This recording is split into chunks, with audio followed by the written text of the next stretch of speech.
Hello everybody and welcome back to the Modern Green Bay and Western and N scale.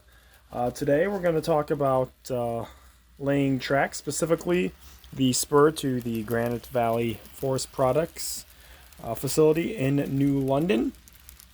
I'll just show you how I go about laying track. This can apply to the main line too, and doesn't just have to be towards spurs. So let's look at what I use to do this. Okay, so this is where Granite Valley Forest Products is going to be in New London. Right here, these two, if you want to see my older video on those will end up being where the lumber is stored. And for those of you who don't know, it's going to be a backdrop in this general area here. This is the switch for the Fox Valley and Lake Superior interchange, so we don't have to worry about that one right now. And this is the switch that actually leads to the Granite Valley Forest Products. So I kind of have these freight cars sitting here where I plan on having the spur end and sit. So it's just a little bit of an angle. Technically speaking, this entire facility is on the wrong side of the tracks, but you know, modeling, we got to use what we got to use. So what am I going to be using to do this? Well, obviously, Atlas track. I got code 55 Atlas track. I have one complete piece of flex track, and then I think this scrap will come in just handy enough for me to finish out the spur without having to cut another piece of flex track, which is nice. The foam road bed here is Woodland Scenics foam road bed, which I have not had any issues with. Some people have asked me about this, and I have yet to have any issue. I'm going to need it to drop down my spur a little bit from here, so we'll be using that. This is self-adhesive cork. That'll be used for the road bed, and also I plan on this area being, it'll be gravel, but I'm going to try to make the area the buildings are and where the trucks and forklifts will be up to the level of the track. Interestingly enough, I thought about doing it on both sides, and I might still, just because that would make more sense. I could use center beams over here, but in reality, per Google Maps, only one side actually had access, so they must have never unloaded center beams there. Other tools, they're nice. Oh, Eileen's tacky glue.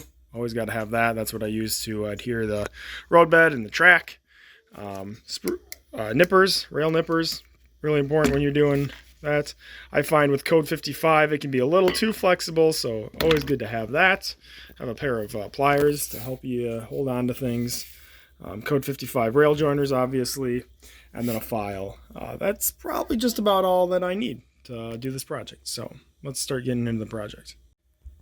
Okay, so I just roughed in a line as to where the spur is going to go, and place the cork down to kind of get an idea. I also roughed in, well, I guess this is going to be kind of the official spot the backdrop's going to go now. So it'll butt right up to the backdrop. I may even push these a little closer, but that's not something that's important. It just matters that I put the cork down. So also I marked where the foam is going to go. The foam road bed will go all the way to here, and then it's marked under here. You can't see it, but also where we go from one layer of cork to two. So I think we're in good spots. Time to glue down the foam. Okay, so the Woodland Scenics road bed comes like this, the foam stuff. Obviously, you got to cut it in half before you can use it, if you want to make curves or anything like that. And since we're going to be trying to butt this up to here, I cut it in half, and we're also going to have a little bit of a curve in this spur. So I'll have to trim that down a bit, but you can kind of see the general concept here.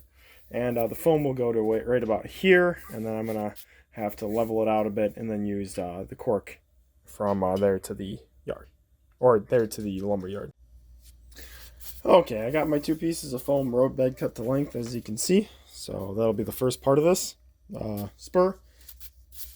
And then what I do is I just use our Eileen's tacky glue to glue these down where I want them. So I just use this old, I mean, it was a paintbrush, now it's Doesn't even have a brush to it anymore, but it's what I use to apply some tacky glue. So I find the spouts for those never work too well after a while, so oops, that needs to slide in a bit. Doesn't matter if I get some on the other foam. And then I know I forgot to mention this, but I use pins. You know, I knew there was something in that list of things. I use pins to keep stuff in place. And let's do it again. Push it in there. There we go. We got the first portion of roadbed laid.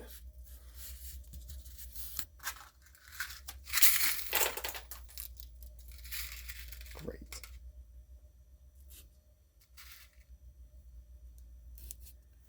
Okay, so I'm going to turn my attention over here to the actual Grand Valley Forest Products area. So, with the backdrop being right over here, I'm going to butt this right up here. My idea is that these lumber bunks will be here. I'll probably put some sort of building in the background because there is quite a large building back there. And I know I mentioned that it's gravel. I'm going to make it concrete, so I'm just going to outline where the concrete will go. And I think about so big. And that should give me enough to finish up the rest of the scene too when it comes to doing the roadbed for the spur leading into there. So I'm going to cut that out and we'll adhere it. Okay, so this stuff is fairly easy to use. I feel like cutting it makes the most sense.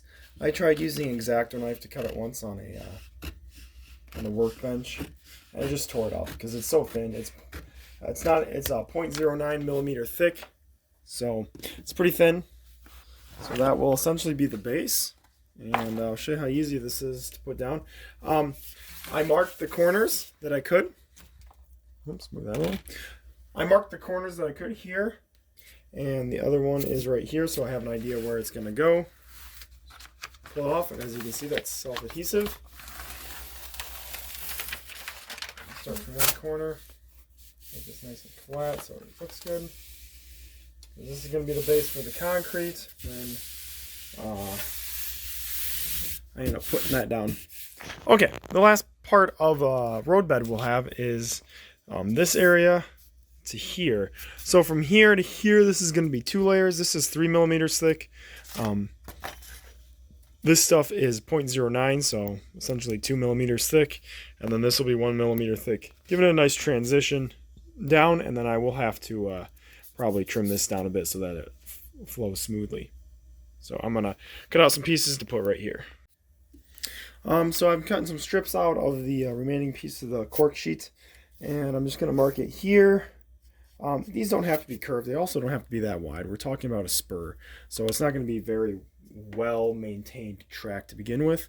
And also it doesn't have to be curved because what I plan on doing is I'll just chop it up, like this remaining for the rest of the curve here on this spur. I can just chop it and make the layers. It doesn't have to look very pretty because, again, it's a spur. It's not well maintained.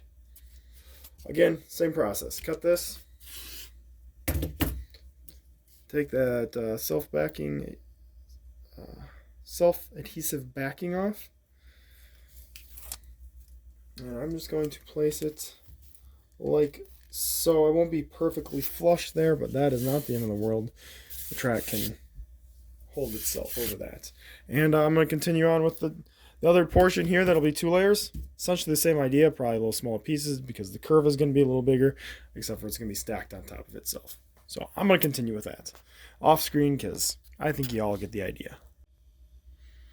Okay, so the roadbed is laid down. As you can see, there's 2 layers here, transitions into 1, and then onto the area that will be concrete. So I gotta let the glue dry on this, and I think tomorrow afternoon or tomorrow morning, I'll come down here and I'll be able to lay track once everything's nice and dry.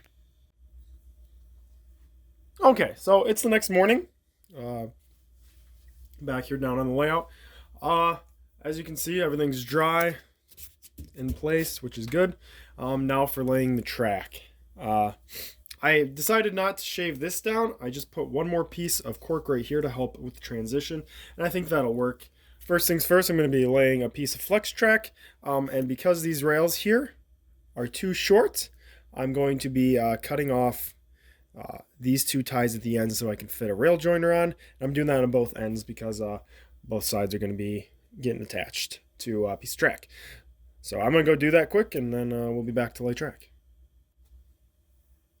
Okay, so as you can see, I have cut them off, both ends.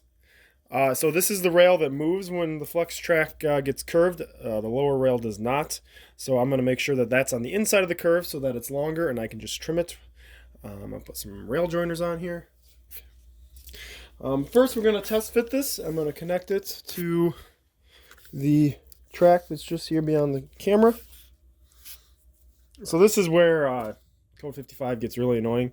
It's actually easier just to use a pair of little pliers here and push the rails in here as opposed to using your hands because it'll bend so much. Sometimes you can slide the rail joiner itself along so that it fits better on the other piece of track. Things first, I'm going to tack this down with some pins just to see where it's going to go exactly. Right about like so. Okay, I have the track pinned down where I want it. Just gonna mark where I want this to end up so that I remember.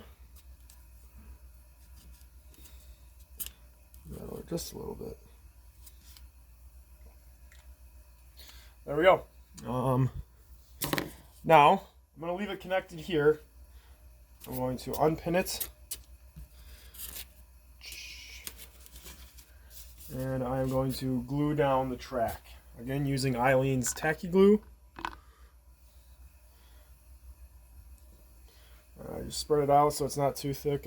I don't want it coming up in between the ties, so I don't want it too thick, because then that'll impede the ballast when it comes time to put it down. But okay, there we go. Just enough. There we go. Keep her going. Keep her held down.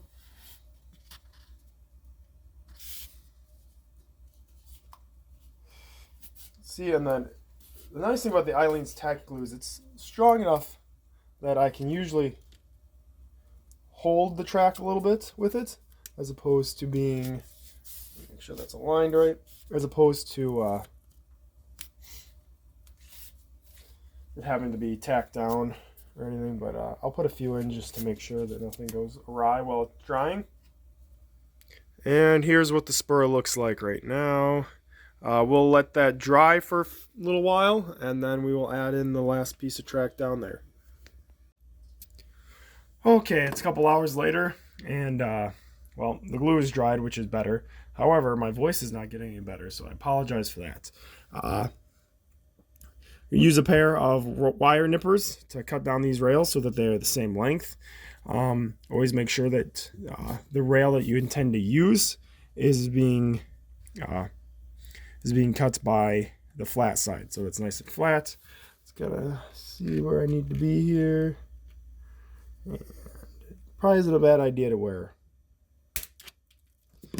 Okay, some eye protection while you do this.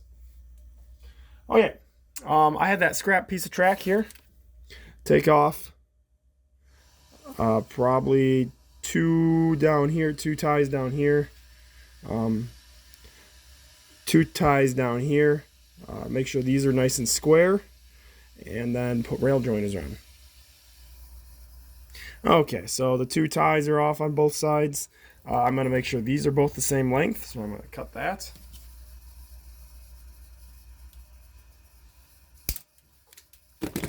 And then it may be hard to see on the video, but these are not square whatsoever because they were cut by the other side of the screw nipper when I cut this rail. So I'm going to trim that up a bit.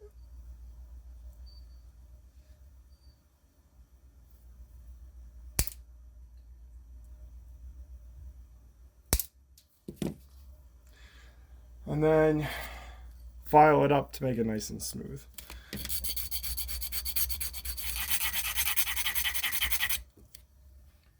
Okay, so there we go. We got two rail joiners on there. Looks like it all fits pretty well. So this is the tricky part. Working with Code 55, that's why I tend to use a pair of pliers to help me do this portion.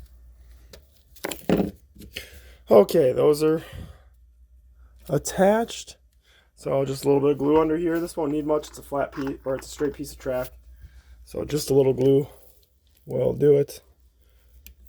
Oops.